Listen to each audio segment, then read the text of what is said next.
This channel does not promote any violent, harmful, or illegal activities. All content provided by this channel is meant for an educational purpose only. সেইগুলো police তদন্ত করে দেখছে এটা suicide আছে না murder আছে এটা এই মুহূর্তে বলা মুশকিল আছে। ঘরে ৩ নারীর লাশ, ২ বউ ১ মেয়ে, বাইরে ৩ পুরুষের আত্মহত্যার চেষ্টা। অভিষিক্তা মোড়ে ভয়াবহ গাড়ি দুর্ঘটনায় প্রণয়, প্রসূন এবং প্রসূনের নাবালক ছেলেকে উদ্ধার করে হাসপাতালে ভর্তি করে পুলিশ। তারপর দফায় দফায় তাদের জেরা করা হয়। অসঙ্গতি ধরা পড়ে বেশ কিছু জায়গায়। ঘরের ৩ নারীকে হত্যা করল কে? কেনই বা তারা রুদ্ধশ্বাসে গাড়ি চালিয়ে আত্মহত্যার চেষ্টা করলেন? সত্যি কি আত্মহত্যার চেষ্টা করেছিলেন, নাকি আরো বড় ষড়যন্ত্র ছিল? ট্যাংরা হত্যাকাণ্ডের জট পেঁয়াজের খোসার মতো আস্তে আস্তে ছাড়াতেই বেরিয়ে আসছে ঝাঁঝ আর রোমহর্ষক সব কাহিনী। চলুন দেখা যাক ট্যাংরার মার্ডার মিস্ট্রির দ্বিতীয় পর্ব।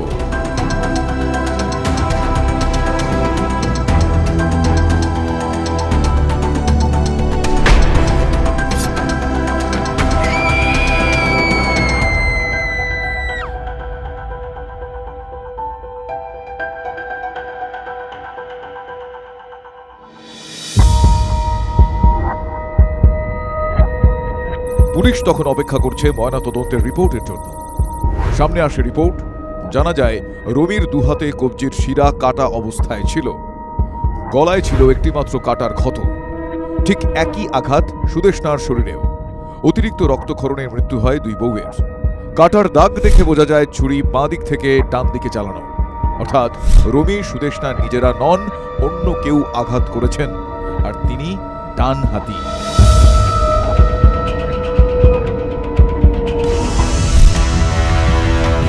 বছর 14 নাবালিকার শরীরে ধারালো অস্ত্রের আঘাত মেলেনি।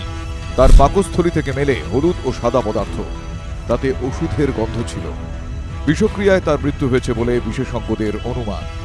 দেহ উদ্ধারের 36 থেকে 38 ঘন্টা আগে মৃত্যু হয়েছে বলেও উল্লেখ থাকে রিপোর্টে।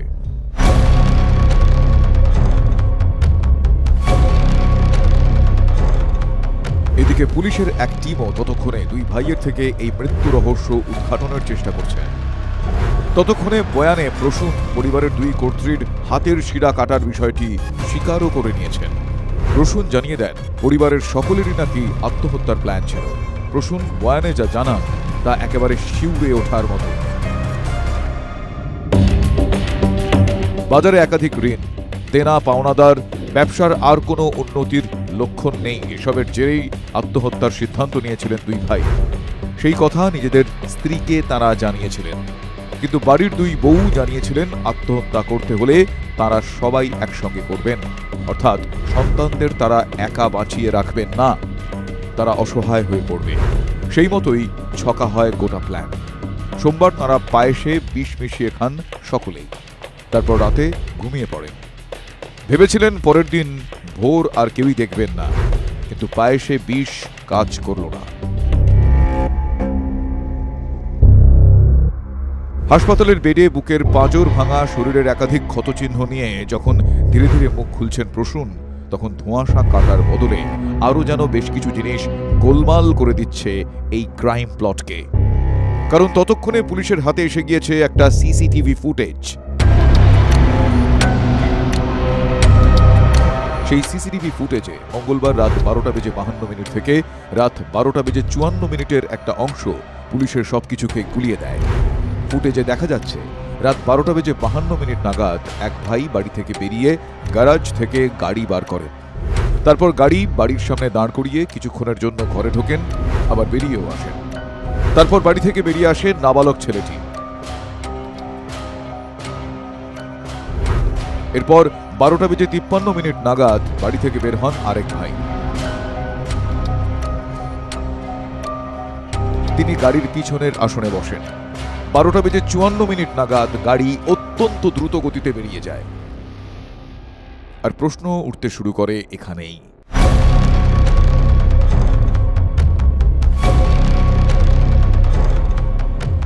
পুলিশকে দেওয়া প্রসূনের বয়ান, সিসিটিভি ফুটেজের সময় আর ময়নাতদন্তের রিপোর্টে উল্লেখ করা সময়ের মধ্যে বিস্তর ফারাক। গলা কেটে খুন করা হয়েছে, হাতের শিরা কেটে খুন করা হয়েছে সেটা স্পষ্ট হচ্ছে। যেটা জানা যাচ্ছে যে আলাদা আলাদা ঘরেই আলাদা আলাদাভাবে খুন করা হয়েছে, অর্থাৎ দুই বউকে তাদের বেডরুমেই খুন করা হয়েছে। দুই ভাই ঠান্ডা মাথায় খুন করেছে, এটা একেবারে স্পষ্ট হয়ে গেছে, জলের মতো স্পষ্ট হয়ে গেছে। তাই পুলিশের একটা অংশ কিন্তু তারা মনে করছে যে এক্ষেত্রে এমনটাও হতে পারে যে দুই বউকে ঘুমের ওষুধের কড়া ডোজ দিয়ে, খাবারের মধ্যেই তাদেরকে কড়া ডোজের কোনো ঘুমের ওষুধ মিশিয়ে, যারা একেবারে নিস্তেজ পর্যায়ে। তার কারণ এটা কখনোই বাস্তবে সম্ভব নয়, কাউকে যদি হাতের শিরা জীবিত অবস্থায় কাটা হয় সে চেষ্টা করবে বাঁচার, সে বাড়ি দোতলার ঘরে ঘটনা ঘটাচ্ছিল, সে দরজা খুলে বেরোবে, লোক জড়ো করার চেষ্টা করবে, কোনো না কোনোভাবে সে বাঁচার চেষ্টা করবে। এক্ষেত্রে সেই চেষ্টাটা হয়নি কেন? সেই চেষ্টাটা না হওয়ায় কিন্তু পুলিশকে ভাবাচ্ছে।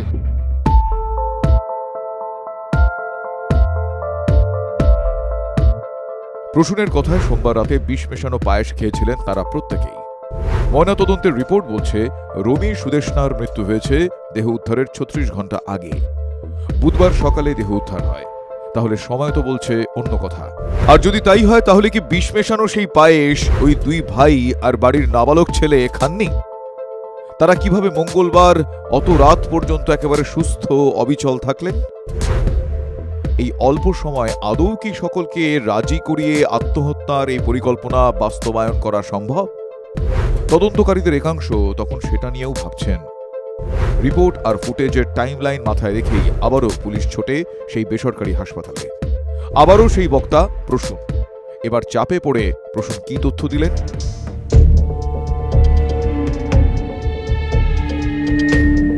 এবার প্রসূনের মুখে উঠে আসে আত্মহত্যার প্ল্যানিংয়ের টাইমলাইন। আসলে আর্থিক অনটনের কারণেই তারা আত্মহত্যার সিদ্ধান্ত নিয়েছিলেন। কারণ ব্যবসায় মন্দা। চলতি সপ্তাহে একাধিক জনকে চেক দিয়েছিলেন দুই ভাই। চেক যে বাউন্স হবে তা আগেই জানতেন তারা, কিন্তু সব ছেড়ে পালিয়ে যাওয়ার দ্বিতীয় কোনো পথ তারা দেখতে পাননি। অগত্যা নিজেদের শেষ করে দেওয়ার প্ল্যান। 10ই ফেব্রুয়ারি দুই ভাই সপরিবারে নিজেদের শেষ করার সিদ্ধান্ত নেন। 12ই ফেব্রুয়ারি তারা স্ত্রীদের জানান, স্ত্রীরা রাজিও হন, কিন্তু সন্তানদের কাছে আত্মহত্যার বিষয়টি লুকিয়ে রাখতে চেয়েছিলেন তারা, তাই খাবারে বিষ মেশানোর সিদ্ধান্ত। 17ই ফেব্রুয়ারি রাতে বেশি মাত্রায় ঘুমের ওষুধ ও উচ্চ রক্তচাপ নিয়ন্ত্রণের ওষুধ মেশানো পায়েস খান সকলে। পরের দিন দুই ভাইয়ের ঘুম ভাঙে, সে ওষুধ কাজ করেনি। তারা স্ত্রীদের কাছে গিয়ে দেখেন তাদেরও শ্বাস পড়ছে, কিন্তু বিষ কাজ করে যায় নাবালিকার শরীরে।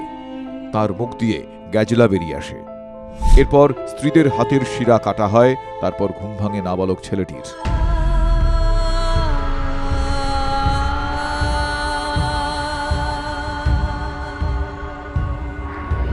সে যে ততক্ষণে এ বিষয়ের কিছুই জানে না। রক্তভেজা মাটি, মা কাকিমা বোনের রক্তভেজা শরীর, হতভম্ব হয়ে যায় সে। বাবা কাকাকে জিজ্ঞাসা করতে থাকে। বাবা প্রণয় ছেলেকে এতদিনে এসে সবটা বলেন। পরিবারের ক্রাইসিস কিছুটা হলেও বছর 16 ওই ছেলেটি জানত, কিন্তু এত বড় ড্রামাটিক সিদ্ধান্ত।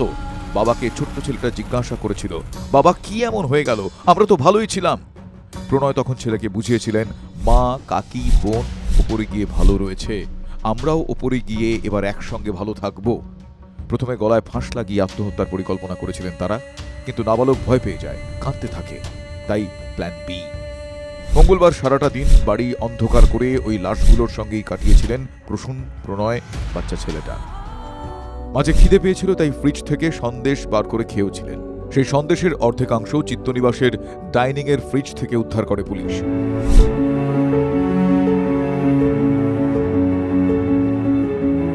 প্রসূনরা মঙ্গলবার সারাদিন অপেক্ষা করেছে রাত কখন হবে, গভীর রাত, যে রাতে এই অধ্যায়ের তারা শেষ করবেন। এরপর গোটা পাড়া যখন নিস্তব্ধ হয়ে পড়ে, সুযোগ বুঝে তারা গাড়ি নিয়ে বেরিয়ে পড়ে। ভাবছেন এই রহস্যের ক্লাইম্যাক্স এখানেই? না, কারণ সেখানেও প্রশ্ন থেকে গিয়েছে একাধিক। কারণ পুলিশ যে ততক্ষণে অ্যাক্সিডেন্ট রিসার্চ টিমকে ডেকে ফেলেছে। দুর্ঘটনা ঘটেছে ভোরে, আর রাত 12:54 নাগাদ বাড়ি থেকে বেরিয়ে যান দুই ভাই ও নাবালক। তাহলে ওই 2.5 ঘন্টা তারা কোথায় ছিলেন? প্রসূনের কাছে সে প্রশ্নের উত্তর জানতে চান তদন্তকারীরা। প্রসূন জানান, 2.5 ঘন্টা তারা কলকাতার বিভিন্ন রাস্তা, নিউ টাউনের রাস্তায় ঘোরাফেরা করেন। কোনো লরির পিছনে ধাক্কা মারার পরিকল্পনা ছিল তাঁদের, কিন্তু পাছে লরির চালক ফেঁসে যান সেই ভেবেই সিদ্ধান্ত বদল। শেষে পিলারে ধাক্কা মারার প্ল্যান করেন তারা। অভিষিক্তা মোড়ের কাছে আসার আগে নাবালক সন্তানকে বাঁচানোর চেষ্টা করেছিলেন তারা। তাকে বলেছিলেন গাড়ি থেকে নেমে যেতে, গিয়ে কোনো বেসরকারি হাসপাতালে ভর্তি করার প্ল্যানও ছিল, কিন্তু নাবালক রাজি হয়নি। এরপর সেই পিলারের কাছে তারা পৌঁছন। তার কিছুটা আগে থেকে নাবালককে গাড়ির সিট বেল্ট খুলে দিতে বলেন তারা, আর তারপর সজোরে ধাক্কা। বেসরকারি হাসপাতালের বেডে 3টে দিন কেটে গিয়েছে প্রসূনদের। চিকিৎসকরা জানিয়েছিলেন ছোট ভাই প্রসূনেরই আঘাত সব থেকে গুরুতর। তিনি যেহেতু গাড়ি চালাচ্ছিলেন। প্রসূনের বুকের আঘাত অত্যন্ত গুরুতর। ডান দিকের পাঁজরের 4টে হাড় ভেঙে গিয়েছে, বাঁ দিকের পাঁজরের 3টি হাড় ভেঙে গিয়েছে, ফুসফুসের বাইরের আস্তরণ ক্ষতিগ্রস্ত হয়ে হাওয়া ঢুকেছে। আর প্রণয়ের ডান দিকের কোমর, পা, কপালে আঘাত, কোমরের গুরুত্বপূর্ণ হাড় ভেঙেছে, বাঁ দিকের কপালে রক্ত জমাট হয়ে আছে, কপালের একাংশে চোট রয়েছে, নাকের হাড় ভেঙে রক্ত বেরিয়েছে। নাবালকের অবস্থা স্থিতিশীল। ভর্তির পর বেসরকারি হাসপাতালে যোগাযোগ করেছিলেন দে পরিবারের আত্মীয়রা। চিকিৎসার খরচ মেটানোর আশ্বাসও দিয়েছিলেন, কিন্তু পরে আর যোগাযোগ করেননি কেউ। আর ততদিনে দে পরিবার যে একেবারে দেনায় ডুবে গিয়েছে তার তথ্য চলে এসেছে পুলিশের হাতে। সূত্রের খবর, প্রায় 15 থেকে 20 কোটি টাকা দেনা ছিল দুই ভাইয়ের। ব্যবসায় মন্দা ছিল, কিন্তু বিলাসিতায় কোনো খামতি ছিল না। প্রতিবেশীরাই জানাচ্ছেন পাড়ায় কারোর সঙ্গে খারাপ ব্যবহার না করলেও খুব বেশি মেলামেশাও করতেন না তারা। কিন্তু ফুলে ফেঁপে থাকা পৈতৃক ব্যবসায় হঠাৎ মন্দা। তবে বছরে একাধিকবার সপরিবারে বিদেশ ভ্রমণ, বছর বছর বিলাসবহুল গাড়ি পরিবর্তন, সবই চলছিল নিয়ম মেনেই। আত্মীয়দের সঙ্গেও খুব বেশি যোগাযোগ রাখতেন না তারা। যে পরিবারে এত দেনা, এত অনটন, তারা এত কিছু করতেন কোথা থেকে? জানা যায় সবটাই বিলাসিতা শেষ 2 বছরে ধারের টাকাতেই চলেছে। এদিকে শনিবার পর্যন্ত নাবালকের চিকিৎসার খরচ 3,32,000 টাকা। প্রণয়দের চিকিৎসার বিল 1,81,000 টাকা। সে বিল প্রথমে পারিবারিক আত্মীয় বন্ধুরা মেটানোর আশ্বাস দিলেও পরে সকলেই হাসপাতালে যোগাযোগ করা বন্ধ করে দেন, খোঁজ খবর নেওয়াও বন্ধ করে দেন। দে পরিবারের কপর্দকশূন্য অবস্থায় পরিজনেরাও যেন সম্পর্ক ছিন্ন করতে থাকেন। এরপর সেই বেসরকারি হাসপাতাল গোটা বিষয়টি ট্যাংরা থানায় জানায়। ট্যাংরা থানার তরফ থেকে যোগাযোগ করে এনআরএসে একটি বেডের ব্যবস্থা করা হয়। প্রসূনকে নিয়ে যাওয়া হয় এনআরএসের অর্থোপেডিক ওয়ার্ডে, আর নাবালক এবং প্রণয়কে বেসরকারি হাসপাতালেই রাখা হয়। নাবালকের অবস্থা এখন স্থিতিশীল, কিন্তু কেমন যেন অসম্ভব ট্রমার মধ্যে আছে সে। পুলিশকে ওই ছোট্ট ছেলেটাই জানিয়েছে নিজের কাকাকে ছুরি দিয়ে হাতের শিরা কাটতেও দেখেছিল সে। ভয়াবহ দৃশ্য। আপাতত 3 জনই মৃত্যু সংকট কাটিয়ে উঠেছেন, কিন্তু ট্রমা নয়। কিন্তু এসবের পরেও প্রশ্ন রয়ে যাচ্ছে, নাবালকের দায়িত্ব কে নেবে? পরিজনদের থেকে তো কোনো রকম সদর্থক উত্তর এখনো পর্যন্ত তদন্তকারীরা পাননি। প্রসূন প্রণয় সুস্থ হয়ে উঠলে আইন মোতাবেক তাদের বিরুদ্ধে কি ব্যবস্থা হয় সেটা সময় বলবে। তবে এরই মধ্যে ভয়ঙ্কর জবানবন্দি দিয়েছে প্রসূনের নাবালক ছেলে। কিভাবে খুন করা হয়েছে, তাকে কিভাবে মারার চেষ্টা করা হয়েছে, সবই সে জানিয়েছে। এই সব নিয়ে আসছে তৃতীয় এবং অন্তিম পর্ব, ট্যাংরা মার্ডার মিস্ট্রি।